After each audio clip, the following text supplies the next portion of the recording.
tomorrow I gotta start doing this, so I break down my days, like, every day had a purpose, and if I didn't, accomplish my task, I'd be behind, so, especially leading up to the Olympics, I had like a 2-week like planner that I typed out, and every day had a different thing I had to accomplish in order to, make it to the finish line, right? Hey guys, welcome back to Calvation, episode number 15. Today we have a special guest, Jesus Olmedo. It's been a pleasure. He's actually my cousin, part of my family. Before you watch this episode, please subscribe to the YouTube channel or on the podcast. It would mean a lot. Keep up with the latest shows. So today we have somebody that's very special. He's a young guy, talented.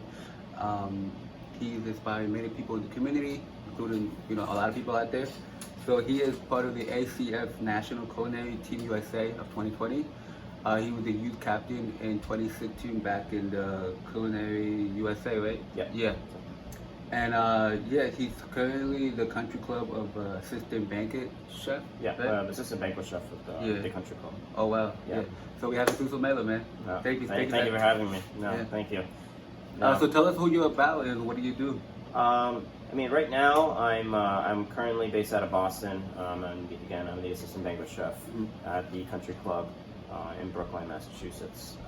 So I oversee different avenues about the banquet area. So we'll oversee different banquet events, different parties, weddings, any large functions that pretty much go on in the clubhouse that we are responsible for.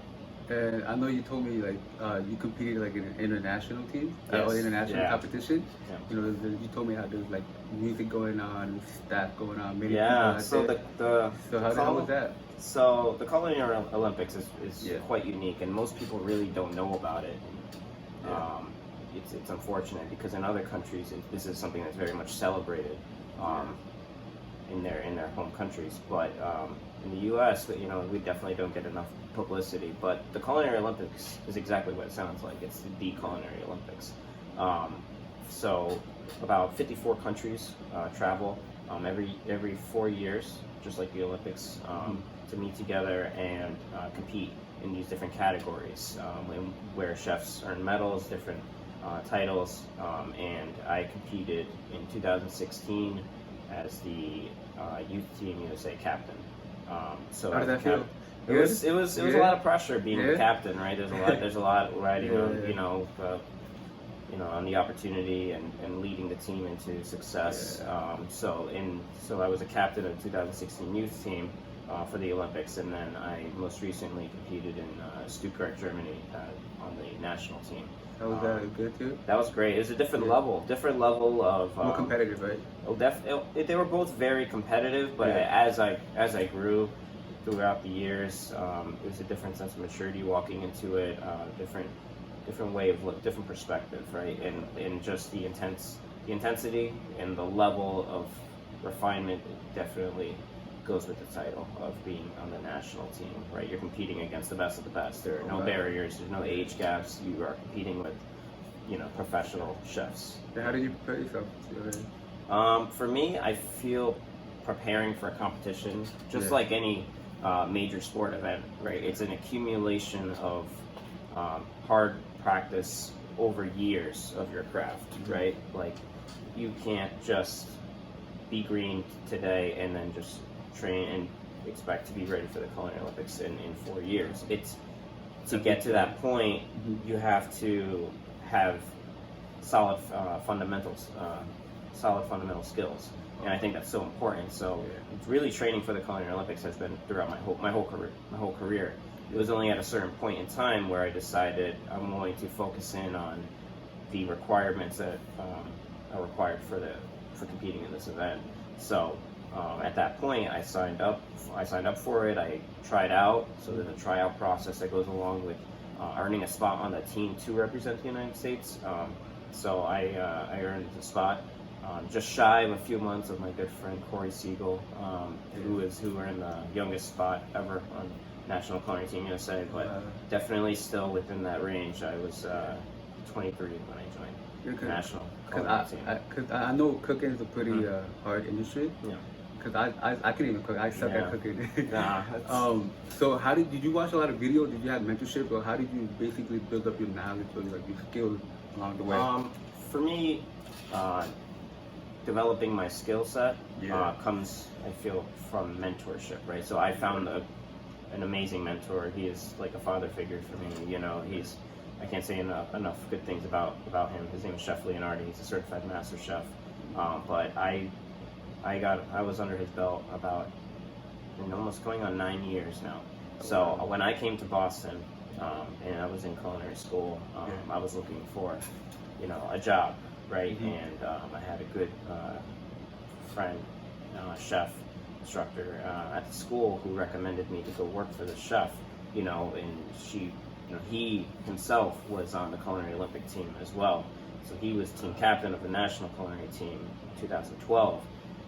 So that inspired me. That really sparked an energy and fire within me to go work for him. I was young, I was hungry, I was just ambitious.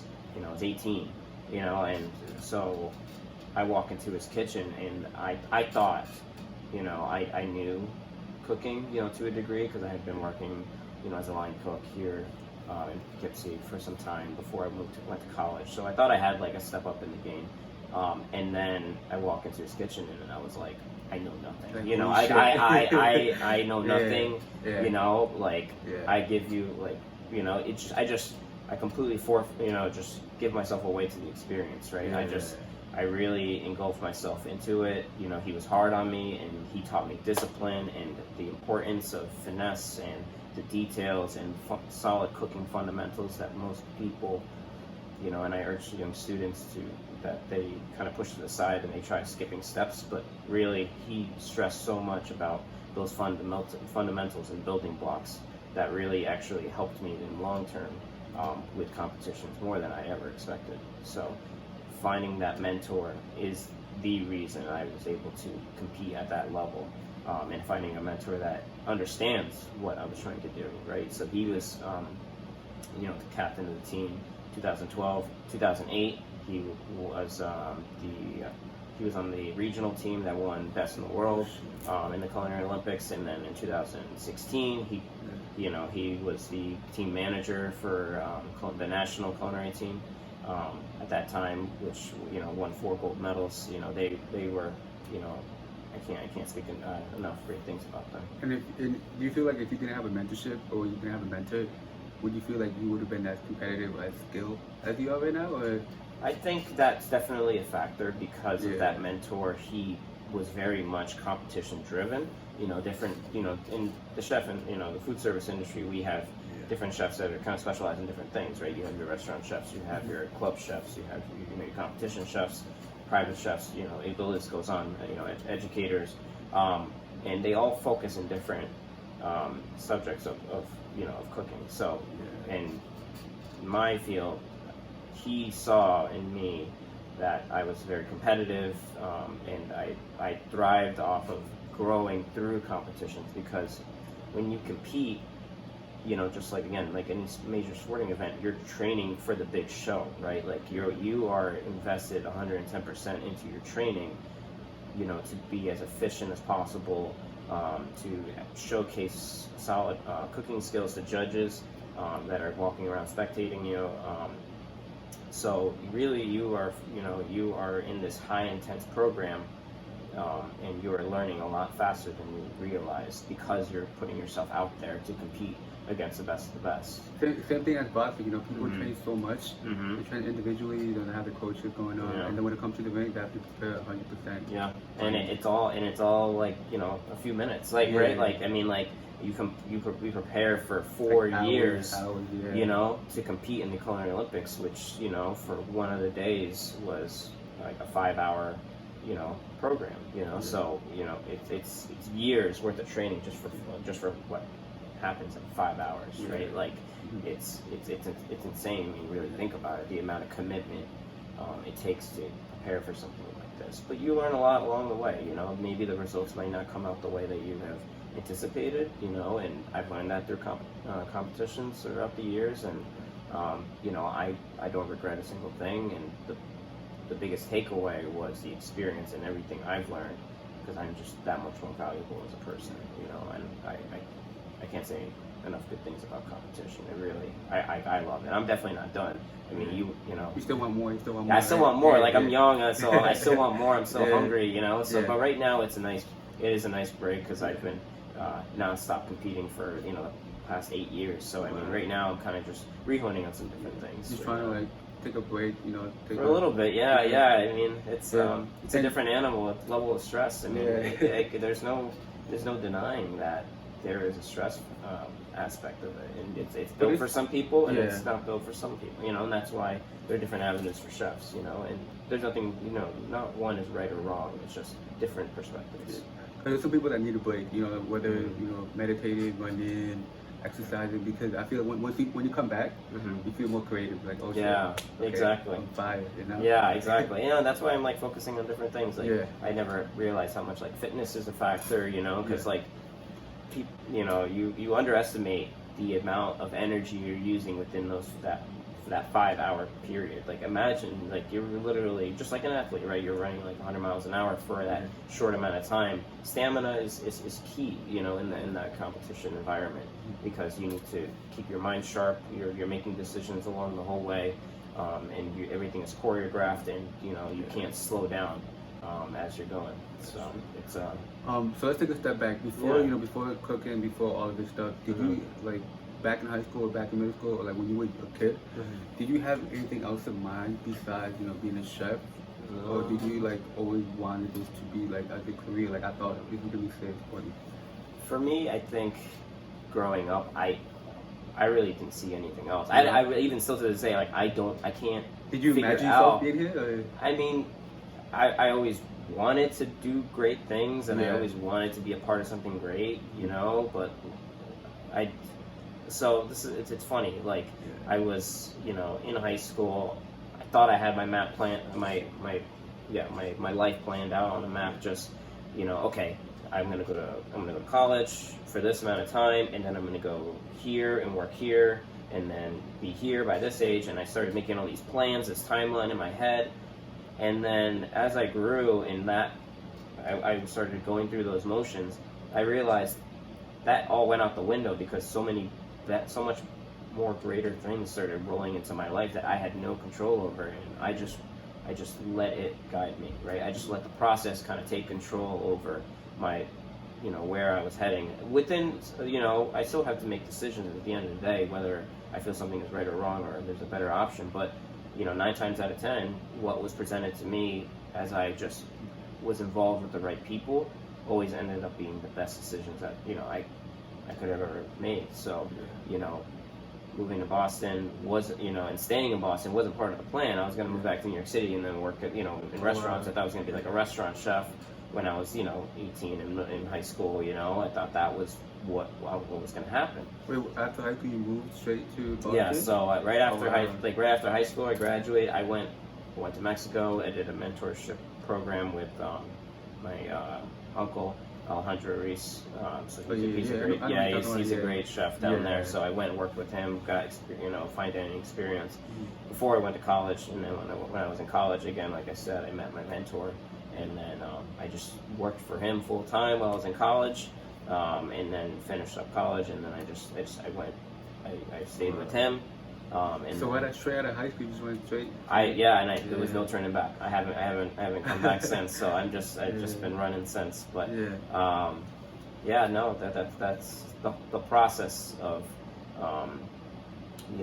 it always changes. Everything's always changing. So it's hard to plan because I trust that because I'm involved with the people that I am right now, like my great friends back in Boston who are all great chefs and are also part of the reason I am who I am today. I think that's really important as well. It's a great top subject, is finding your group of friends that motivate you, inspire you, and push you to be better than you ever thought you were going to be, right? And that's because of those individuals that I am where I am. That there's no way I could have done all this by myself. There's no way. So you're 18, you're straight out of high school. Yeah. you move away from your friends, you move away from your family. How did that affect you? Like, were you like it was kind hard. of homesick? It was hard. I was homesick. Yeah. For the first few years, it was hard because I had no friends. Yeah. Right. I went out there, and my college was different. It's not like it was 2 floors of a building, so it's not like I went to a campus, that like a full-on campus that had dorms and other people that I would see a lot, and the ages varied in my culinary school. You had people that were changing careers, and then you had young individuals like myself that were enrolling at the time. So it was very hard to make friends, really. I mean, like you're not, there's not that college feel that you really think of. So I didn't really get that experience, but going into a new city. I've never been there before. I was a lot of figuring things out as I went, adulting in a completely different way, right? Like you have no one to, rely on, by yourself. And you're 18 too. And you're 18, like you're young. You don't know what, you don't know better. Like, and I made plenty of mistakes. Don't get me wrong. And but it was I wouldn't take it back for the world. Like I am so happy I went through that struggling period of time because. I feel that I grew a lot from that. And all the experiences like changed you too. Yeah, they changed me tremendously as a person. And then, so from there, when did you start to be very serious about this? Was it during college or? I'm sorry. Like when did you start being serious about serious. Yeah, okay. Yeah. For me, I feel like that happened early on. I mean, like I was fortunate enough to, figure it out very early. So I started my first actual competition was in high school. Like, it was an FCCLA program, so similar to like BOCES. They had like a culinary program within the high school, and I got involved with that, and that was my first taste of competition, and because of that thrill and environment that I was in, and I was young, so I mean it wasn't to the degree that I understand it now, but that it was exciting for me, and that for me drove me to see that the food service industry is so big that I was so hungry. I was young. I still am hungry, but like this is the career for me. I'm not turning back. Like I'm serious. I'm all in. Once I got that ticket to Boston, that's when I realized, I'm giving it my 110%, and I don't see it any other way.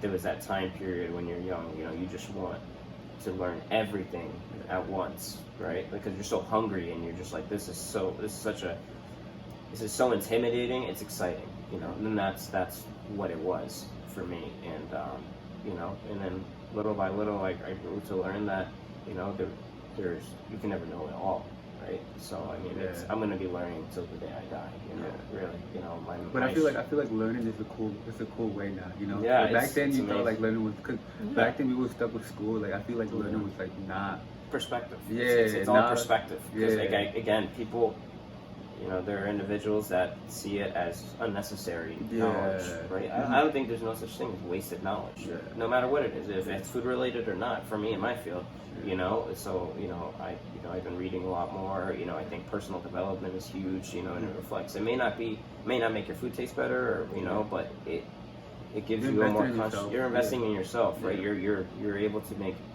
clearer decisions based off of logic and facts, not based off of emotions. And controlling your emotions is huge, especially in the kitchen, because things get hectic. Emotions rise. Things are busy, and being able to make decisions with a clear head about what's right and what's wrong is so important in any business, right? And rather than basing your decisions off emotions, Because I feel like many young people don't realize about that. They're like, oh, why are you reading? Why are you running too much? Why are you focused? Why are you so determined? I'm like, if you choose whether it's music, sports, business, whatever industry you're in, if you find what you like, then you're gonna understand. Okay, then now I know why people like you. Yeah, exactly. No, and again, that's perspective. That's all perspective, right? And you can't change people. You can't force them to want to understand what you're trying to portray out. So if they don't feel that it's valuable knowledge, then that's on them. And then they can figure that on their own. But you know it in your heart that that this is this is good. I enjoy this. I enjoy learning this, so I'm going to keep doing it, you know. And I mean, we're learning about ourselves right now. Exactly. Yeah, exactly. Like, you know, like, and that's Yeah. actually, you know, brings up a good point. One of the, you know, and I read this in a great book, you know, one of the best ways to learn is to teach. You know, it's by teaching others.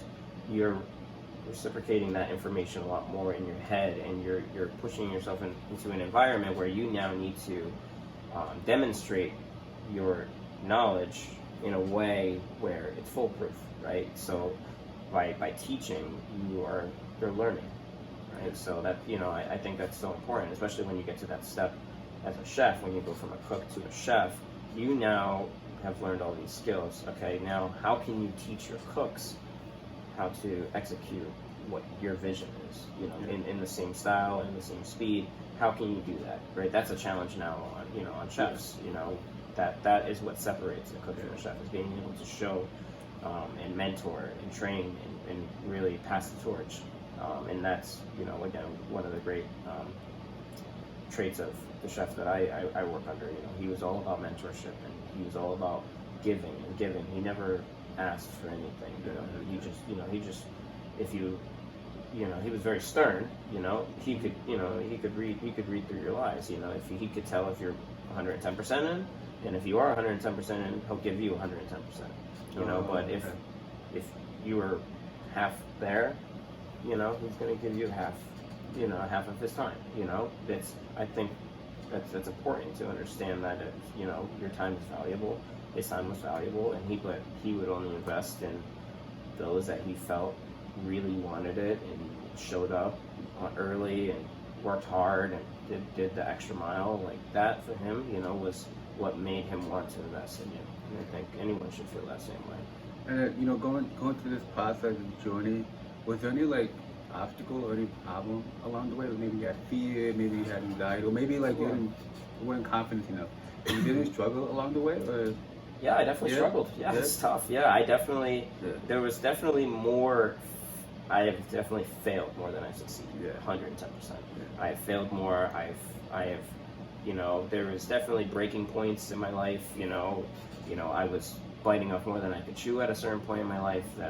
So I think it was 2013 going into 14. I had I was trying out for the youth team. I was in college full time. I had a full-time job, and I was training, and I was preparing to do this competition called Student Chef of the Year for the United States, all at the same time.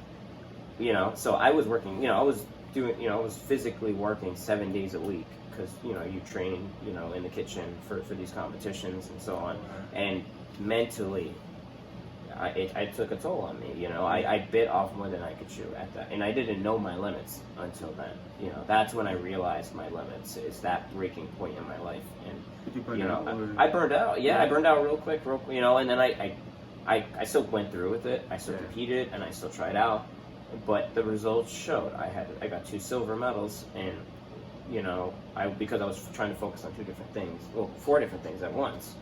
Right, and I think it's important for anyone to understand when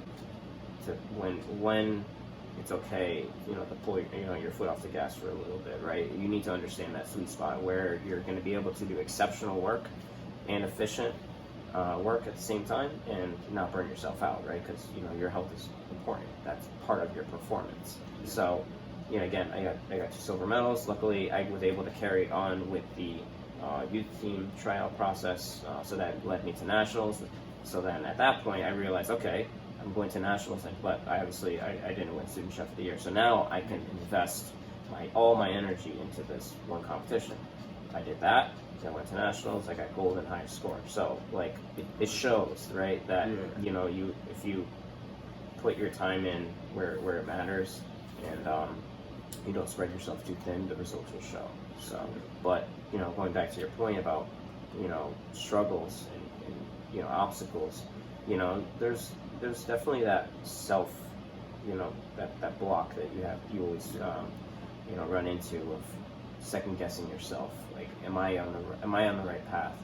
Could I have done this better? Could I, you know, have dealt the situation in a different way? Right? We're always going to question, you know, our decisions, but, you know, I trust the individuals that I surround myself with, that I'm doing something good, and that the decisions I made are for a good reason. But there are definitely decisions I make, and then I'm like, oh well, that was a mistake. But I learned. I can't hold on to that. You can't go back and rewrite it. So I just I accept it for what it is. I look back, I reflect, and I embrace those struggles. I embrace them more than I embrace my accomplishments. Right? And that's what I spend my time most on, is realizing how could I have handled that situation better, and how can I portray myself in a better way moving forward, down the line. Because, more than likely that situation is probably going to happen again in my life. So now that I've gone through those emotions, I'll be a little bit more prepared. And right now, do you have any daily goals, or do you have a routine that you prepare yourself, or not even on a daily basis? Do you have any routines, maybe running? Yeah. So I mean, right now, again, like I explained, I'm kind of taking a break from what was my routine. So this, I focus a lot more on fitness and health. So I I exercise about 5 to 6. It's going well. Yeah, I usually. You've been running a lot? I love running. I love doing cardio. It's my favorite. Yeah. So, I'll run 5 to 6 times a week. 2 to 3 miles.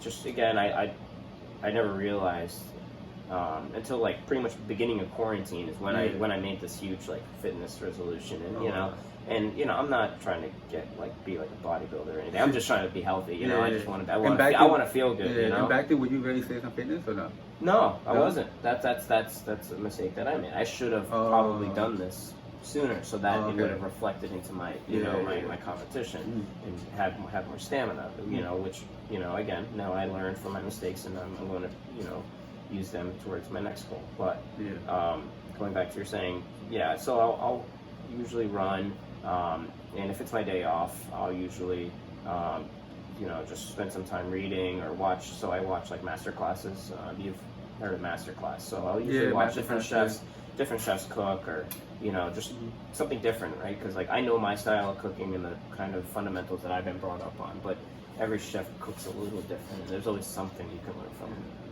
someone. So I usually spend some time watching those, or or I'm just relaxing with my friends, hanging out, just enjoying the breather I have right now, because my routine, back when I was full-time competing, it was get up early, every minute counted. The minute I woke up, the clock started ticking.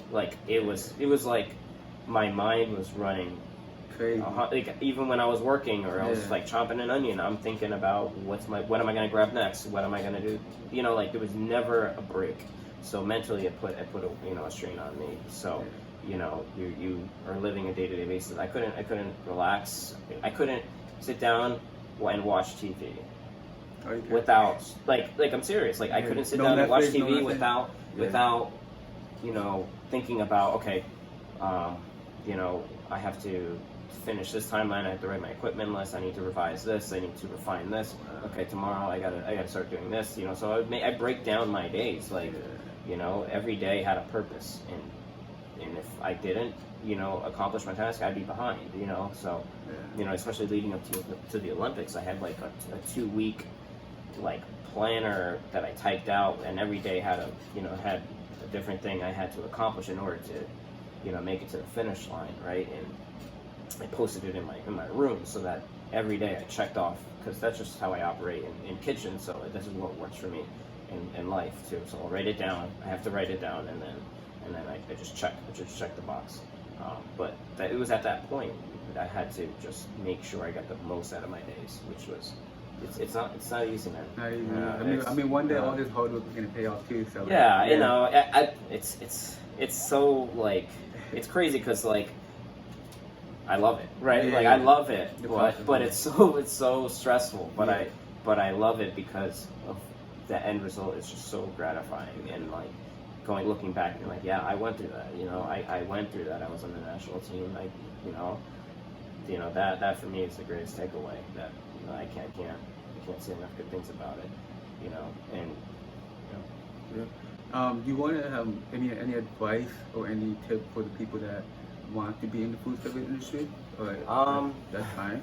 They're definitely easier jobs. Yeah. They're definitely easier jobs and definitely pay more. Yeah. But if you love food and you love cooking and Yeah. this is something you have a passion for, you know, it's tough. You know, because my mindset's a little different. You know, I'm 110% in. But you know, if you love food, it doesn't matter if you're an educator. It doesn't matter if you know you're a personal chef, restaurant chef, club chef.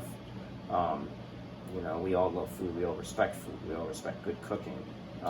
So that is something we all have in common. Whether the degree of, you know, intensity you want, if you are looking to compete, you know, or if you're, again, being a personal chef, regardless, fundamentals. That's my advice. Is focus on your fundamentals. Find a great mentor and invest in your craft. Right. Those are the three key things that I think if anyone follows, whatever profession you're in, can guide you to a success. You know. So find your mentor in your field. Find a mentor, or get yourself associated into a network that you can be surrounded by individuals that are going to be better than you, and be part of that circle, right? Yeah. So that's what I found. I found a group of friends. They're my best friends, and all I wanted to do was be around them, right? Because they all were hungry, just like I was. So we all talked food. We all talked about how to be better, and we all hung out like as normal people as well. Yeah. So like I couldn't have asked for a better group of friends. Like that's a once in a lifetime opportunity that I have in Boston. And you know, once you find the right mentor, you know, invest all your time into that. For the first few years, you're gonna have to grind. You're gonna have to just spend time and understand that it is a process. You are gonna invest a lot of time, and you're gonna make a lot of mistakes, but you have to keep going. You have to keep going and know that, you know, there is, you know, you can make it to the finish line. You need to visualize that, like, okay, I'm doing this because I love it. And if, you know, you really feel like you're miserable and this is not for you, then that's okay. You know, accept that. But if this is for you, but you have to be willing to understand that it's a process, and you're going to fall on your face more times than you are going to make it to the finish line. And then, you know, just enjoy it. Enjoy the process, just like any other career. You know, enjoy what you're doing. Love it every day. You know, smile. Have a positive attitude. You know, if you don't have those things, you're going to be miserable. You know, cooking, you know, unhappy, it shows. It's funny how emotions show in what you're doing. You know, if you had a bad day, you know, it can showcase in your cooking. If you come into work and, you know, you're all stressed out and everything, you know, prior to coming in, you know, it's going to reflect in your day-to-day work basis. You know, it's just everything reflects, even outside of work. And then you walk in, you know, emotions gone. You do what you do. You know. Yeah. So before we finish up, I have a few questions. Mm-hmm. This is what I normally do on my podcast. Yeah. So first question: waffles or pancakes? Ooh, pancakes. Pancakes? Pancakes. Yeah. If you had to have one meal for the rest of your life, what would it be?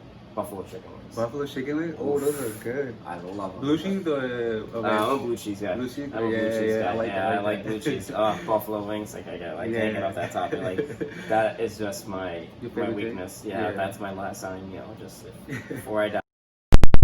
Chicken wings, and I'll be happy. If you had to have one superpower, what would it be? Oof, flying. What, flying? Yeah, flying. Oh, fly anywhere? Fly, yeah, just fly, get up and fly. Just go anywhere. Because of transportation, you know, just fly. Well, yeah, just why not? You know, just like. That's true. Flying. Yeah. You know. Thank you, Jesus. It's been a pleasure. Thank you. Thank you for having me. Truly. Thank you. I appreciate it. Guys, please keep up with the latest shows. Subscribe to the YouTube channel. Also find him on Instagram, right? I have Instagram. Yep. At what? Jesus _Olmedo 94. I'll put it down in the description below. Yeah. We'll find out. We'll keep up with the latest show. Thank you so much for watching, and see you next time. Bye.